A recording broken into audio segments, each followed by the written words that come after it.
Ladies and gentlemen, good evening. Happy Thursday. It's one of my favorite nights of the week, not only because I get to sit here and talk about Packers and the Bucks and the Brewers, but tomorrow's Friday, and it's a great night. So, and football's on tonight, and it should be a great matchup, but on tonight. Good evening, ladies and gentlemen out there. Welcome to Cut the BS. I am your host, Brandon. Of course, there is no BS without me, Brandon Snide. You can follow me on Twitter at Brandon_Snide. Also, don't forget to follow our network over on Game On Wisconsin at Game On WI.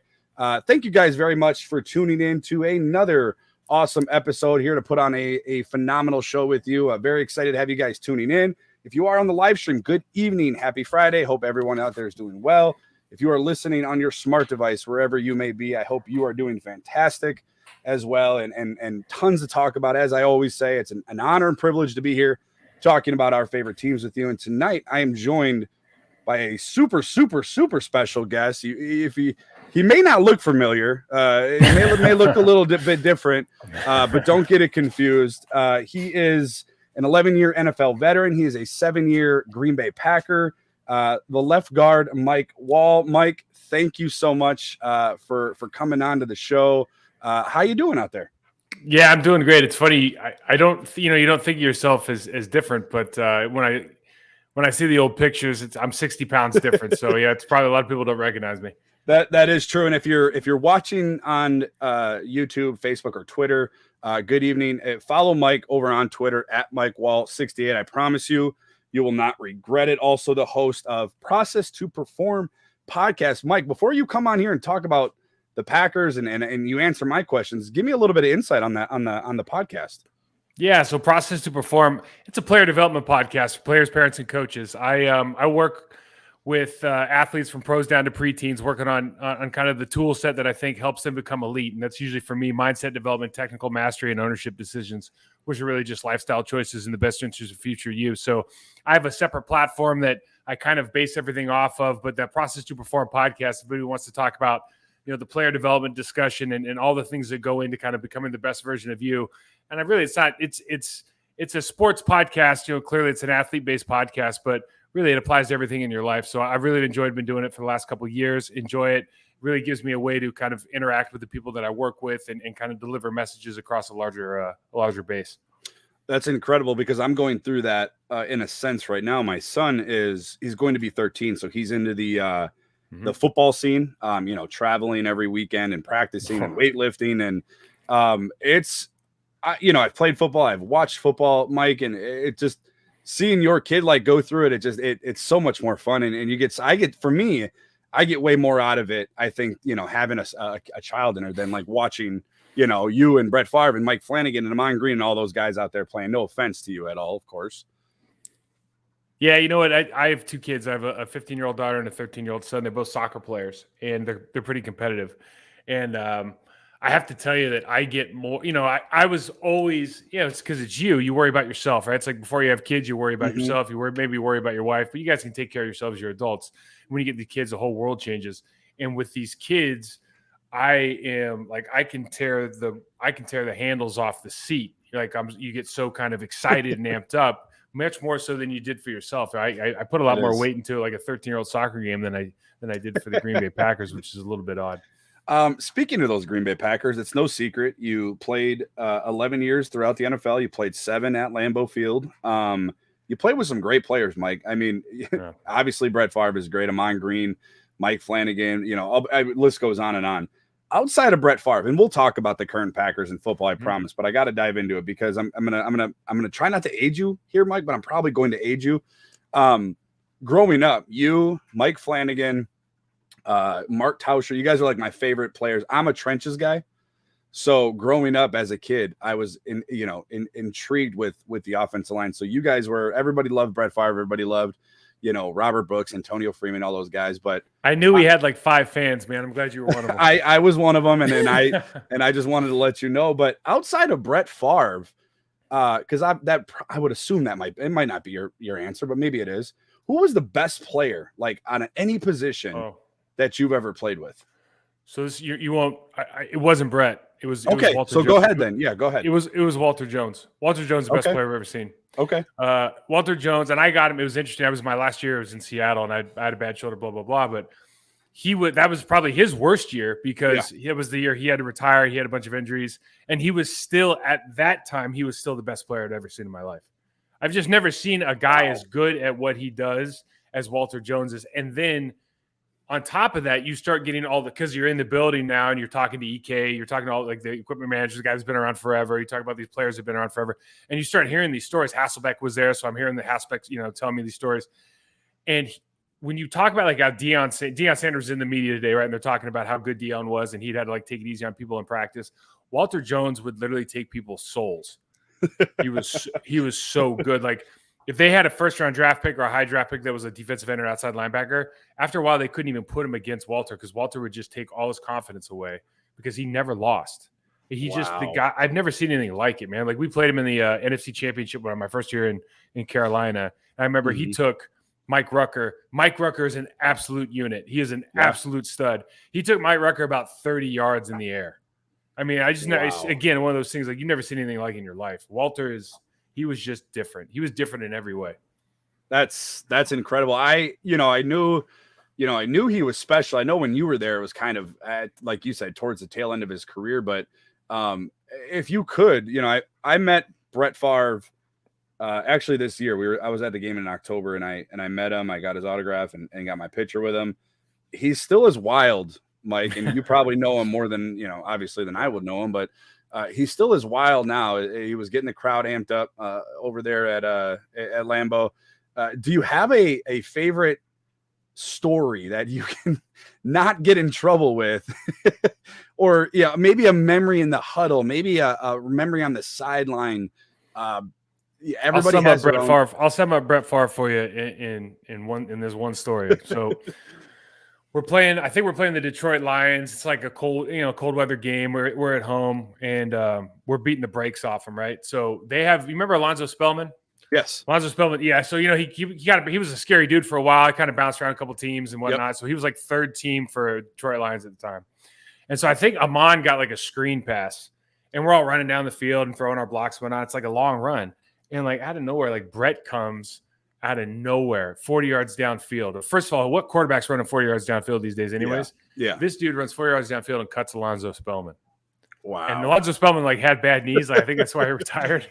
So he cuts Alonzo Spellman. He's like talking to him and all this stuff. Back in the day, we could, when the NFL was still fun, you talk trash and all this. And we get back to the huddle, man. And Alonzo Spellman's all of a sudden he's mad. And like I don't care how old he is or how hard he is. Now he's mad. It's like it all of a sudden got real. It was like the fourth quarter. I remember he's going up against Tauscher, and Tauscher's like, "Thanks a lot, buddy. Really appreciate it." Yeah, Brett, and Brett's like, had to be done. That's the kind of guy he was, though, man. He's got no fear. I love that guy. Yeah. Go ahead. I was going to say, the thing I always tell people when they ask me about Brett that really stuck out to me is Brett taught me, Brett and that whole group, Leroy, Reggie White, obviously Santana. Those are Chewy, Frank. What they taught me is football is one of those games where you see a lot of manufactured emotion. And I think at the base level, because a lot of parents, a lot of players think they're going to get injured, right? It's a game. It's a violent game. And so you manufacture this emotion to kind of keep up. It's like you're in that sympathetic fight or flight state all the time, right? And really you operate better in like kind of that parasympathetic recovery state, right? So you're a lot calmer. Brett kind of taught you that if you prepare, you're confident in your preparation, you don't have to manufacture emotion. You can go out there and have a good time. You can, it's like we want to work hard, kick ass, and have fun with our friends. And you can do all three things and just enjoy the hell out of it because you have that confidence of you're good. You put in the time to be good. You know the scheme. You know who you're playing. You have all of this. You're a master of your craft, and you can just go out and have fun kicking ass. And that is a great feeling. And that was something that I didn't. I even have a concept of. I think before I got here. That's interesting. That's something I've never really. Well, I mean, I'm not necessarily that I didn't hear, but I've never heard a former player. I've talked to Frank Winters. I've talked to Leroy Butler. They've obviously Frank. Yeah, Frank has more stories than probably anybody, but couldn't get into a whole lot. But they never mentioned what you just mentioned, and that's interesting, and that's something that I'll have to remember going down the road when you talk about Brett Favre and you were on the field. You were in the. At Lambeau, if I remember 2000, and this is a cool story because I was so happy before it was the Monday night game against the Vikings. He did what game with Antonio Freeman. And I was so excited because it was the first game that I can remember that my mom and dad let me stay up to watch, like past my bedtime on a school night. Mm-hmm. Walk me through that game, that moment, not really necessarily the game, the moment, pouring rain out, Lambeau Field, Monday night against the hated Vikings. Did you think that was a catch? I mean, were you guys all? Yeah, with Antonio. Yeah, it was one of those things. It happened so fast. Right. It's like, back in the so I grew up at Rim of the World High School. And so we had some of our games were so foggy. We're up in the mountains. So some of the games were so foggy that it was like, if it was maybe a questionable play, you just kind of pick up the ball and start running with it. Right. So I always kind of assume like whether or not you're just going to run up and see what happens, because I don't even remember what the replay situation was at the time, but you might as well, you would try to get away with whatever you can get away with. But he was so confident in the fact that he caught that ball. But what an amazing play. I remember John Randall was at his prime at that moment. Yep. So it's like you kind of remember all those games as a guard having to go against that. Oh, it was ridiculous. I can only imagine. Antonio was an absolute stud, man. Antonio Freeman was an absolute stud. He's underappreciated. He is. He's not only is he underappreciated in the NFL, he's underappreciated in Packer fandom for sure. He's a guy that carried that receiver core for years. Looking at this Packer team, Mike, it's no secret, obviously anybody with a eyes and ears all offseason has heard the Aaron Rodgers drama, drafting the Jordan Love. What is Green Bay going to do at the quarterback position? Aaron Rodgers, does he want to return? Draft night turned into a circus. It spoiled into the offseason, and then obviously Aaron Rodgers shows up to camp. Your thoughts on Brian Gutekunst? And it's a very cut and dry question. Is General Manager Brian Gutekunst a top 3 NFL GM? I mean, listen, here's the thing about any question that involves Aaron Rodgers. You don't really know how good your team is. He's made some good moves. There's no question about it. Would your offense be better if they would have drafted more first-round picks that Aaron wanted? Maybe. But you really did. The problem is when you have a player who's, for my money, Aaron Rodgers is the best quarterback I've ever seen.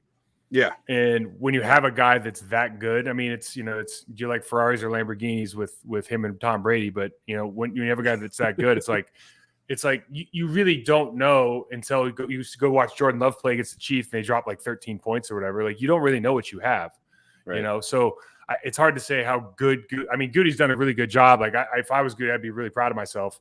I don't know, to rank him. It's just hard for me because you never really know what you have when you have such a singular talent as you do Aaron Rodgers. Yeah, and he masks obviously a lot of deficiencies within a team, as I'm sure any great player can do. But it's hard to look past the job that Brian has done. I mean, obviously, if you take away the Jordan Love pick, obviously that's the mark on him right now as a general manager. That's going to be what people remember him as, whether it's good or it's bad. And obviously how Aaron Rodgers finishes out his career, that's how Brian Gutekunst is going to be remembered, and may not be fair. It's probably not fair, but you look at what he's been able to do, and we're going to transition to the next is that offensive line, Mike. Yeah. And there's not a better person to be talking about an offensive line than an 11-year NFL veteran. And you talk about Royce Newman, you talk about Lucas Patrick, you talk about Yosh Nijman, you talk about obviously Elton Jenkins is hurt. David Bakhtiari might be coming back. I mean, these are outside of Bakhtiari. You talk about Billy Turner, and hopefully you see more Josh Myers. He was at practice today for the first time in weeks. These are guys that Brian Gutekunst has brought in. I think obviously credit can go to him for drafting him, but Adam Stenavich needs to be given a lot of credit. Just speak for a little bit on your thoughts on an offensive line, Mike, that has just been playing musical chairs all year. Yeah, I think first of all, when going back to Goody real quick, bringing in Z and Preston Smith a couple years ago, that really changed the culture of that locker room as much as bringing in as much as the coaching staff and everything else, I think. So if for nothing else, let's give them credit for that. Sure.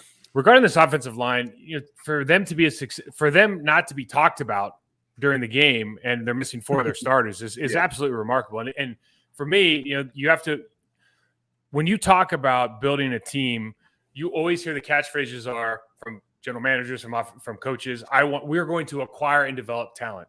It's like we're going to acquire and develop talent. Nobody really does it. There's only about half the teams in the league that develop talent, right? The catchphrases after that is like, oh, they got to learn our system. They got to learn how we do things. There's no words of development.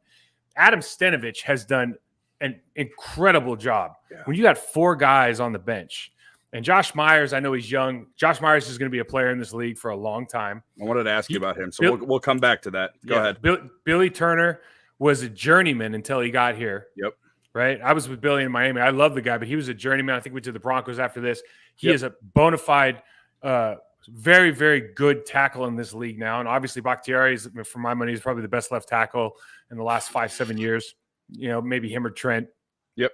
And then Elgin Jenkins has just come in and been able to do everything. So you really have a lot of guys that are playing at high level. And then now you've got John Runyon Jr., who I'm a big fan of. Yep. You got Yosh, who's been doing a really good job. And he kind of came out of nowhere. Really, is your third tackle. He's playing his out of his mind. And then you got Royce Newman, who's look, he's got a long ways to go. There's a lot of things he can improve on physically, but for a rookie to be where he's at, I mean, I just compared him to myself. He's light years ahead of anything where I was even close. And so you can tell that they're being developed. And for me, that's really a tip of the cap to obviously bringing in the right personnel, but really tip of the cap to Adam Stenavich, because I'll bet you there's, not to belittle anyone, but there's probably 20 or 30 Royce Newmans in the NFL.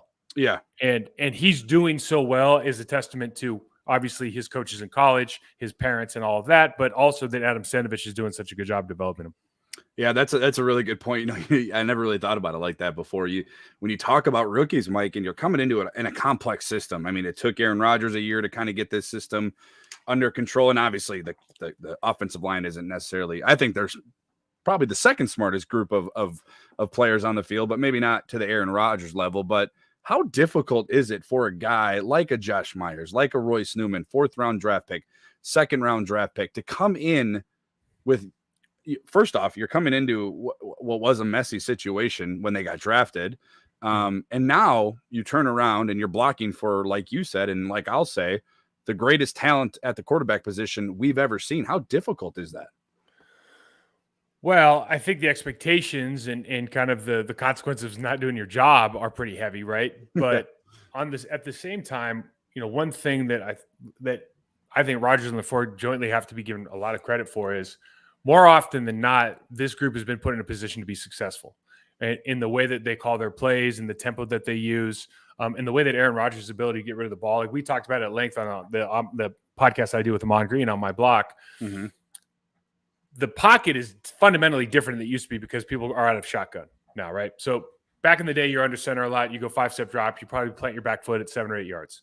Now, Aaron Rodgers is either getting 1, 2, 3 and the ball's gone. There's literally no chance, even if he's at 8, that anybody's going to get to him because he knows exactly he already knows what he's going to do, right? He's read everybody's mail.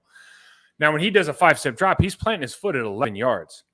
The pocket is completely different. It's more like it's like looking at a smiley face with a guy that's just like kind of happy, right? It's not like the old you anymore. You don't have to worry about the width as much. So everybody can kind of set a little bit deeper and understand like it's really, really hard to get bulled 8 yards, 9 yards back. And so Aaron, he's one of those guys like Kyler Murray. He can kind of take a couple steps further back if he has to and just make it happen. So it's like you go back to the Rams playoff game last year. In the first half, they threw like 2 5-step drops, and they were like scat protection, get out of them quick. But you're running all of these, extended handoffs. You're running play action pass. You're running 3-step drops. You're running quick screens. You're running everything on time. And so they've had a chance to really be successful, and then marry that with a running game where they're not necessarily the best team in the world at like single blocks, but they have the best blocking tight end in the league for the last 10 years, Mercedes Lewis. So he's an absolute weapon. They can really, if you try to find a well-coached team, you look at 2 things. Can they execute on double teams, which this team is really good on their double teams, and can they pass off games? And they have been generally good on games. Patrick struggles a little bit, but the rest of them are generally really good on games. So they're just a very, very well-coached team. And, again, my hat's off to not only how they've been prepared, but also I think the play calling and obviously having a quarterback like Aaron has a lot to do with it. Yeah, it's a good marriage, I think, for everybody. You touched on Josh Myers because that was outside of TJ Slayton. I told you, Mike, I'm a trenches guy. It's my favorite thing in the world in football. I know everybody loves the quarterbacks, receivers, and running backs, but I love the trenches. And I was pumped up when the Packers selected Josh Myers in the 2nd round. Now, like most Packer drafts, it came with a little bit of criticism because everybody thought that Creed Humphrey should have been the selection there in the second round. What are your overall thoughts? And I know we don't have a whole lot of NFL game film on the knee injury early in October. What are your thoughts on him as a prospect moving forward? Oh, I think you hit Corey Linsley. I mean, we're going to go watch Corey Linsley on the field right now after this, right? He's playing for the Chargers. Like, I think you just got another one of him. I think he's that good. I think he has the potential to be that good. I was huge on Corey Linsley about 2 years before he got paid here. I thought he was. I did a grade sheet on him and comparing him to a couple other prospects. I said, nobody's talking about this guy, but he's unbelievable. And I think Myers is the same way, to be honest with you. I just think he has that kind of talent, and he certainly has that kind of presence. He has that kind of confidence. Aaron's got confidence in him. And when you find a guy like that can play the center position at a young age and kind of grow into it and be the leader of the line now for hopefully for a decade plus. I mean, I just think it's an absolute fine. And all these guys, like everyone's an expert, right? But Green Bay Packers have had since James. Our team with Beck, James Campen had a number of excellent offensive lines and linemen. You think about Sitton, you think about TJ Lang. Like TJ Lang's one of the most underrated guards in Packers history. It's ridiculous. And the Balaga, the first round draft pick. I mean, they've had some really, really good lines. And so whatever they're doing up in the personnel department and the coaching staff, as far as acquiring and developing talent, man, they're doing a great job. Did you see the special that I think it was NFL Films? I think it was the NFL Films that they did on James Campen and Aaron Rodgers narrated it and oh my God, it was so funny, man. I literally was like 9:30 at night, and like you got everyone's got a different. I love Campen, right? Like but everyone's got a kind of a different perspective and relationship with everybody, and so like I turn it on. It's like on 9:30 at FS1. I turn on Campy sitting on the bench in Green Bay, like crying to Aaron. He wants to go like walk through, and I literally just called Flanagan immediately. I was like, dude, you got to turn the TV on and see this, man, because we knew him before he was like the assistant line coach, right? He was younger. It's different. Interesting. Moving on, the Packers did just beat the Chicago Bears. Shocker, I know. Throughout, I don't know, 30 years now, Mike, really going back to your guys' day and to Aaron Rodgers and back to when Favre started, they own the Bears. I got to get your thoughts. You're a former player. You're a former guy that protected quarterbacks. When you heard Aaron Rodgers, and he was completely right, and he justified it, that telling the Chicago fans that he owned them, or he still owned them. If you could just speak on that from another player's perspective on what that meant to you. Did you like it? Did you not like it? Was it hilarious? We all know it was true. Yeah, and that's the thing. Like the record kind of backs it up, right? Let's just make a general statement. Anytime, and I told you that story about him taking out Spellman before, so he's kind of willing to get Brett was willing to get his hands dirty. But anytime a quarterback is like talking trash, everyone, usually the rest of us kind of like, you don't do literally, you have white gloves on, man. Take it easy. But what you got to love about Aaron is like, he just, especially this year, it seems he's just willing to speak his mind. Yeah, for sure. And I think when I think the unfortunate thing is, and you saw it, like, when did you know the game was over on Monday night? It was when Quinn got his first sack and he did the double check. Like, the game's over right there because they're focused on the wrong stuff. And so, Aaron's a master of playing head games, and he can say basically whatever he wants, and it's not going to affect him. It's going to affect these other people, and you kind of got that feeling when they started going back to the double check. And I think 98 had a sack like next series and did the same thing. And you just start realizing like they're worried about the wrong things. And so I don't know if it was a message to them, message to the fan base, but I think it was mission accomplished in whatever his intentions were. Yeah, I don't know if you heard AJ Dillon. He had some comments after the game. The press, I think it was at his press conference. Having the Chicago Bears were calling him soft. Have you ever seen? Obviously, we've seen guys like AJ Dillon, but how much would you love to block for a guy like AJ Dillon? Well, I had him on, so I was pretty happy with him on too, right? Yeah, but Amon was one of my favorites. Yeah. What I like about so I didn't think at the beginning of the year AJ Dillon wasn't running behind his pads. Okay. And he is now. Yep. And you could see the change, right? And you could just see the way that he has embraced. A lot of times when you get a big running back, they don't want to be known as the big running back, right? They want to be known as the dynamic, playmaking, breakaway running back. And I think he has owned what he is. He's understand what his role is on this team. and now he's running behind his pads. He's fighting for those extra yards. He's falling forward all the time. And so from an offensive lineman standpoint, either one of those, I mean, I love Aaron Jones is one of my favorite running backs. Yeah. But playing with A.J. Dillon in the cold, in the playoffs, understanding that you're going to look across the field and see a ton of those guys like in front of the seat heaters going like the space heaters doing this, and then knowing that like they got to go hit that unit in the fourth quarter when life is already sucks. I mean, you saw it in the Chicago game, man. Like that team didn't even come up. They didn't really come out of the locker room at halftime. I mean, that game was over. Yeah. And then they just start pounding A.J. Dillon. He's getting 5 yards a carry, and it's ugly, right? So I love that they have both guys now. I love they kind of have different qualities, but they can both run hard. Like I don't want to say Aaron Jones is not a hard runner. He's just 200 pounds. So I love that they have kind of different qualities, and you can use them and run the same things, but the defense has to stay on their toes because they have different looks. Yeah, they're definitely – no, you're not wrong, though. They're definitely different running backs, and I think that's what makes them special. I'm waiting for the pony package, Mike. I want both of them on the field. I know we've seen it a few times. There was a goal line play. Well, they got that great where they'll line up both and they'll flash one out to the pre-snap. They'll take him out to the left and then they'll run the zone read off the backside defensive end. And that play worked really well last year. They've run it a couple times this year. Yeah, and it's kind of a simple play for those guys, especially when it's Aaron Jones, because hitting him in the flat is a guaranteed 5. So they've got a lot of good. The scheme that the Packers run is super friendly for the offensive line, the running backs, the tight ends, and if anybody's got to work extra hard, it's probably Aaron, and that's he's the smartest guy on the field. So no disagreeing out of me. Moving on, for those that are listening, chatting here with former Packers, former Seahawks, former Panthers offensive lineman Mike Wahle. You can follow him on Twitter at MikeWahle68. Moving on, Mike, to the NFC race, and the Packers currently are the number 1 seed in the NFC. There are COVID issues throughout the NFL. I want to get your thoughts on that in a little bit, but just a broad question. How important, in your opinion, now that fans are in the stands as opposed to last year where they were not, or they were limited last year, how important do you think is the number 1 seed? Now, the number 1 seed is the only team that gets that bye week going into the divisional round.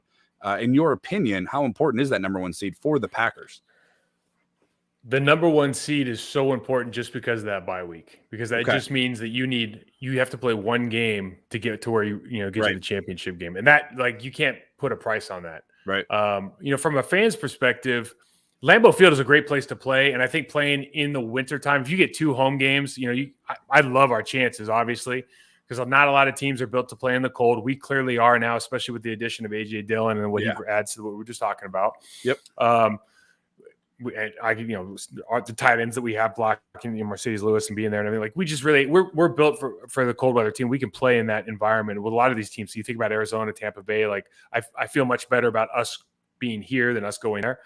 But that bye week is such a big deal because the fans, believe it or not, Lambeau Field is a great place to play, but it's not the loudest stadium in the league, right? There's a lot of great energy and all that's wonderful, but that weather condition, the field conditions, all of that kind of stuff that we're used to being in, it's just one less distraction you have to deal with.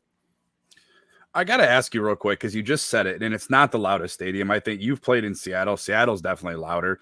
Kansas City's probably louder. Buffalo, maybe. But you mentioned playing at Lambeau Field, and I don't know if you heard the receiver, Allen Robinson, for the Chicago Bears. He was asked prior to the game, I think it was the Friday presser, and he said there's, playing at Lambeau Field, it's just something you dream about as a kid, and he obviously caught a lot of heat because he's a Chicago Bear. The Chicago media roasted him over, not saying the same thing for Soldier Field. When players come to Lambeau Field, and I asked MVS this a couple weeks ago, is the home field advantage players kind of getting sucked into the aura and the historic venue that it is? Because it is, it obviously, it, I know it. People that have read eyes or ears have probably heard. It's the best stadium in football. It's Yankee Stadium. It's the best stadium in football. It's the best place in the country to play. The only thing that even comes close to rivaling is probably Kansas City, just from an historic standpoint. Yeah, there are ladder stadiums. The Vikings old Metrodome was the worst stadium to play in. It was incredibly loud. But from an atmosphere standpoint, I can only give you the perspective of a guy who I know that there is something to it. Like people look forward to coming to Lambeau and they Okay. look forward to seeing all the pageantry and everything. But I can just give you the perspective of somebody who played there. And then I came back when I was with the Panthers, and it was gut wrenching, man. I mean, it was absolutely gut wrenching to be in that stadium with those fans and that atmosphere, and knowing that like Carolina was at the time, and especially before, like pre-Cam Newton, they were kind of more like an ACC basketball city. Yep. And so you didn't kind of quite have that fan base. They were good fans, but didn't quite have that fan. But you don't have that fan base that you do in Lambeau. So that experience is really second to none. Like, again, it is one of those places that it's a bucket list place to play. Certainly, even if you're an opposing team. Well, I mean, I feel special because I'm talking to a former Packer. You should feel special, Mike, because you're talking to a part owner now of the Green Bay Packers. So I bought the stock. I don't care what people say. It is going up on my wall, and we'll celebrate hopefully a Super Bowl. But speaking of Super Bowls, right away, right off the bat, is this season a failure, Mike, if they don't make or win the Super Bowl, especially with the uncertainty with Aaron Rodgers? Yeah, I mean, you kind of think so. It just seems like they're primed to make. They finally have a defense that is championship caliber, right? And because of that, the way that I can't. It's tough to overstate how good Aaron Rodgers is.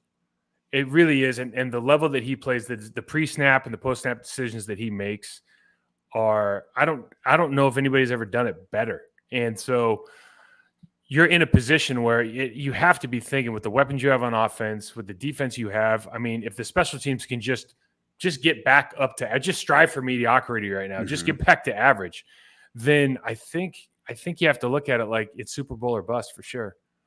Yeah, and that's the scary part, Mike, because obviously since 92, 93, it's always been get to the playoffs. Now it's turned into, if you don't win the Super Bowl, thanks to Brett and Aaron for the run that this organization has been on, primarily thanks to, those two, Ron Wolf, obviously.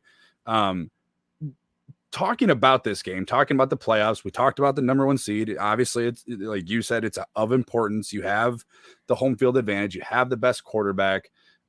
You're playing at a historic venue, but there's something that you can't plan for, Mike. And obviously, thank God you guys didn't have to go through it. Unfortunately, we're going through it now as a society. How difficult is this with COVID? Now, obviously, I know the health. If you're listening, I know it is detrimental to your health at times. But when you're putting together a game plan, we saw it with Jordan Love. I think it was a week 10, week 9, whatever, when Aaron Rodgers was out. Wednesday, he tested positive. So Matt LaFleur said it flipped everything. They had to, switch the game plan. They're installing the game plan Monday and Tuesday. Now you're, playing musical chairs with starters that normally wouldn't be there. Today, Kenny Clark, news breaks that Kenny Clark has tested positive, or he's in COVID protocols, whatever that may be. How difficult from a player's aspect is dealing with COVID? Because really, we don't know. I mean, I think they're being tested all the way up until the game, hours before the game. I mean, how difficult is this? It's got to be. It's got to make you anxious, and you always, I try to think about things in terms of like Stoic philosophy. You only control the things you can control, so just put everything else out of your mind. But as a coach, who's one thing you control is the preparation that you put in for your team, and then all these moving parts. It's not like you're willing to just go and put in a vanilla offense or defense every week and then just hope you have the right guys to execute. That's not what we're going to start doing. This is not like a Thursday game every week, in other words, right, where you just kind of use last week's stuff and throw a couple of wrinkles in, call it a day.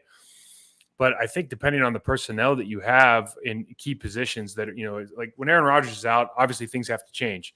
You're missing a tackle, and you're playing against TJ Watt. Yeah, you might have to start chipping a little bit more. Like there's those kind of things you might have to put some consideration into, either from a preparation standpoint or then maybe just from a play calling standpoint. Like maybe some things go off your sheet, right? And that's why these guys, you got to understand. Like if you look at those play sheets, especially on offense, they might have hundreds of plays on them, and they're running, a handful of plays out of all these different personnel groups, formations, motions, etc. And so when you start thinking about having to change everything, I think there's really a handful of plays that are like diametrically need to go off, or be completely reworked, because Billy Turner's out now and you're playing against a stud over there, or let's say Devontae gets COVID and now that changes the way that your first, those things aren't as dramatic as a position like quarterback. I think when Aaron goes out, everything changes. That's why I have no idea like what the Cleveland Browns are going to do. I think they're missing like 21 people or something like that today. 22, I think, or 23. Yeah. Well, right before we went on, just I think like 15, 20 minutes, they had a whole list of more players. Cleveland's dealing with it as well. I know the NFL is adamant about marching forward and not missing any games. Do you foresee that becoming a change in canceling some of these games? Because I don't know how you can field a team with, under 40, 30 players. Yeah, I think the number actually is like 4. They have to find a way to get 48 people on the field. Okay, I think they came out and said something like that today. Yes, it's something like that, and like there's big checks being cashed every time that the team shows up to play. So, we already know the owners don't really care about the players with the 17-game season and all this nonsense. So, everyone's in it for the money. I don't see them canceling any games. Yeah, they've as so far said they're not going to even postpone games. Right. The only way that I can see them postpone, like in other words, if the entire first team offense was missing, but they could field an offense, they're not postponing that game. You just take the L. It doesn't really because it's just like when you have your first kid and it's like a Tuesday and it's the biggest day of your life, but for the nurse it's just Tuesday. That's how the NFL feels about that team. You know what I mean? That's how the NFL feels about that specific team. Like they don't care. They just want to cash the check. That's a great analogy. Yeah, so I really wouldn't think that they do any dramatic changes unless you literally could not field. There's literally no way you could field a team. Yeah, let's hope they can figure it out. Well, they changed their protocols today too. So now if a player lands on the COVID list, if they are vaccinated, if they test negative just one time within that same day, now they can play. So that kind of proves the point, though, right? Like exactly, they made it easier to get back. Yeah, it's exactly the whole thing's a joke. It's like throwing darts at a moving target, man. It's some of the things that we do for being such a huge organization. The National Football League, the huge organizations and everything. Some of the ways that we go about business. I mean, we don't even want to talk about Urban Meyer getting hired in the first place. It's like some of the things we do. You're like, how is this all real? Yeah, it's something else. Credit to these leagues. I know they're kind of a mess, but it's dealing with obviously the health departments, the CDC, and all that. I can't even imagine to want to do that. Real quick before we wrap up, the Green Bay Packers do travel out to Baltimore. I was mad that they flexed this out because, Mike, I think every game should be played at noon. I hate late games. I hate night games. I hate Monday night games. I don't know how you feel. Packers head over to Baltimore. We're not sure if we're going to get Lamar Jackson. I would assume he's probably not going to play. Maybe. I don't know. I think they're currently the number 1 seed in the AFC, sitting at 8-5. But thoughts heading into Baltimore? Do you like the chances? How do you feeling? Yeah. Well, listen, it all hinges really on is Lamar Jackson going to play or not, because I think Jim Harbaugh and his staff, we always talk about offensive gurus and all these geniuses. And then you look at a guy like Jim Harbaugh or maybe Josh McDaniels and Bill Belichick that actually change game plans and change offenses based on their personnel, like really change it, like do wholesale change because Lamar Jackson's one of once in a generation athlete. But the problem is, is it Tyler Huntley who's coming up next? Yep. Yeah, he's not quite Lamar Jackson. Right? They're not going to have the same kind of output, and they don't really have the same kind of offense. Like they can't necessarily run. They can't go run the Packers offense next week because Lamar Jackson's out there. So I think they're going to have a hard time scoring points. I don't like hearing that Kenny Clark's out. I think that's a real shame. He's playing it. He's a Pro Bowler this year, or I really don't know what I'm talking about. But on offense, we should be able to score points on those guys. I think the key to the game as far as offensively is, they have really big guys up front. Whether you're talking about Calais Campbell, we're talking about Brandon Williams. I know that Justin Houston's there now. And then they got Tyus Bowers playing on the other side, and they've been beating their first round draft pick. The outside backers have been beating the brakes off of tight ends to the point where like Cleveland spent half the game it was 6 offensive linemen. So it comes down. We have Mercedes Lewis, so he's like a teach tape guy on defensive ends, outside linebackers. But if we can't play in those kind of personnel packages, we might have to spread the game out more. And the good news is, I think with those big guys in the middle, they don't generate a great pass rush. Yeah. So I think we can score. Bottom line, I think we can score points on these guys. It's just a question of, we're going to get Lamar Jackson or not. Let me ask you real quick about when you say Lamar Jackson or not. Do you think they're better with Lamar Jackson with that ankle injury? Because obviously what he does with his legs, really nobody else does it in the way that he does it. If he's 70%, let's say, and that's probably being a little too high, are they better though? Because I don't know if that's true, because his playmaking ability is outside of the pocket. Now, obviously he can make throws and he can put the ball where it needs to be put, but he really excels, Mike, outside of that pocket. So even if he does play and he's 60, 70%, maybe 80%, I know those probably are a little bit too high, but are they truly better, do you think? Yeah, absolutely. Because he's got real quality in his throwing ability. And I know he's had a couple of bad games recently. Yeah. But and you got to remember, go back to the beginning of the season, man. He was the MVP, leading candidate for a reason, and it wasn't just his legs. Like he was throwing dimes out there. He's got a real quality to the way he's been delivering the ball over the course of the entire season. And I think he's come. Right now it just looks like he's looking at Mark Andrews too often, right? Like you need to start kind of spreading the ball around a little bit more. But the threat of what he's capable of is enough to change your game plan. That's right. fair. Like So as opposed to, like, you put the second team quarterback on any team like you should never lose. You really should never lose a game. And maybe Nick Foles back in, that one run. You should really never lose a game. Real quick before we go, and this will be the last thing I ask you, I promise. Final score prediction. Who do you got and why?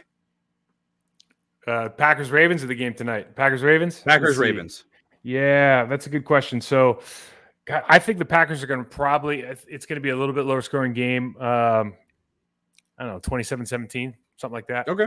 I can see it. Baltimore's is one of those weird teams. You obviously you don't see them very often. So you're traveling out there. It's definitely going to be one of those weird scoring games. It's one of those games so the thing that's been weird about Baltimore, and Green Bay hasn't had to do this. One of the reasons that Green Bay's defense has been so good this year is because they can generate, like you watch against the Bears, they can generate a pass rush with 4 people, right? Like Gary's almost game plan worthy, right? As a defender now, people are going to have to actually start game planning him. Preston Smith is playing out of his, playing really, really well. Kenny Clark, like I said, he's a game changer. And even, Dean Lowry can push the pocket. So you can generate pass rush with 4 guys. That's kind of a different way to have to play. But when you look at why has Lamar Jackson struggled like so mightily since the Miami game, well, it's because Miami was going 0 blitz for the entire second half, and he couldn't pick it up. Like he couldn't make that adjustment. Not here, but their team couldn't do anything with it. So what he struggles at, we really don't do that much. So it'd be interesting to see from that standpoint. Is it even is it worth us just sitting back playing that 2 shell and I dare you to run 12, 15 plays on us? I don't know how that plays out. Yeah, I'm with you. I think the Packers win. I don't think it matters who's at quarterback. Obviously, if Lamar Jackson is gone, that improves the Packers' chances, in my opinion. But I think even if Lamar Jackson was playing and was healthy, I like this Packers team. They're gritty, going on the road. They've gone on the road all with the first 9 weeks of the season. They were on the road for like 7 of them, winning most of them. I like them. I like that they're winning games differently this year. It's not relying on Aaron Rodgers' arm so much. The defense is doing their part. Before I close out of this and we go our own ways, Mike, on the Block podcast, Process to Perform podcast, tell people where they can listen to that from. Yeah, you can check out either of those anywhere you find your podcast, Apple, Spotify, iHeartRadio, et cetera, et cetera. So the On My Block one we just started doing this year with the Believe Network, Amon Green and I. Oh, okay. Yeah, we hit that. We hit that after every Packers game. It's usually out on a Tuesday. If you're into that kind of, listen, we digress a lot into some like old head talk, and we do a lot of pro analysis on the game. I think it's a good podcast. We've been having a lot of fun with it. And then again, that player development podcast I do on my blog. If anybody's interested in that discussion, I think you'll really enjoy that one as well. And again, you can find that iTunes, Spotify, iHeartRadio. And if you guys are not following Mike, I promise you must check him out on Twitter at MikeWahle68. That's MikeWahle68. 68. That's it for the show, guys. I know we talked about a whole bunch of stuff, Mike. We talked about a bunch of stuff. I thank you for your time. I know you're an extremely busy person. You got a lot going on. I appreciate you. Thank you so much for giving me a couple minutes of your time. Oh, absolutely. Thanks for having me, man. Thank you, guys. And like I said, guys, follow him on Twitter. That will do it for today's show. You can follow me on Twitter at Brandon_Snide. And also don't forget to follow Game On Wisconsin on Twitter, on Facebook, on YouTube. I think we're on TikTok. I'm not sure. Either way, you can search for it at Game On WI. Thank you, guys. Remember, all sports, all Wisconsin. I hope all of you have a great Friday. I hope you have a great weekend, and I will talk to you guys later. Go Pack, go.